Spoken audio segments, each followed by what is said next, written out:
brīdi nonāca mūsu meiteņu kontrolē. Arī tagad ar aktīvu spēli Šiljāna to atgūst. Iespēlē arī piekšā līgai Miljonai un mūsu meitenes izvietojušās Polijas aizsardzības zonā vēl mazākā minūte. Otrajā trešdaļā metiet to sleņķi un vārti! Līga Miljona 54 sekundes pirms otrā perioda beigām panāk 3-0 uz tablo, metot ripu vārtos no Nūjas nērtās Lāpstiņas un nu jau 3 vārtu pārsvars mūsu meitenēm, kad sākusies pēdējā otrā trešdaļas minūte. Nu šķiet no tādas pavisam nevainīgas situācijas, nepārāk bīstams.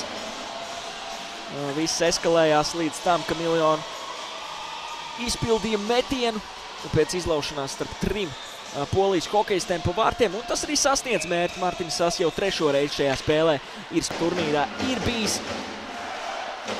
Bija +2 pret Sloveniju, ko neizdevās noturēt. Tagad 3-0 un Karina Šiljāna ar ripu.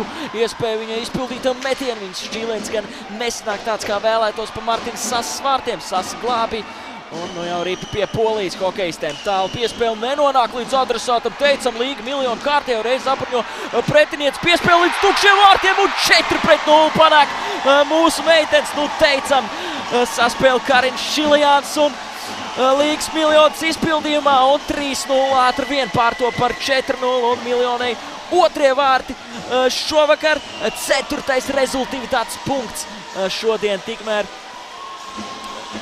Šiljānas kontā un līdz ar to periodu sāk ar informāciju, ka viņai 7 rezultivitātes punktu turnīrā un otrs rezultīvākās spēlētājs status šajā čempionātā. Nu, tagad viņi ir noķērus pirmajā vietā esošo Janku Hlinkovu. Abām hokejistēm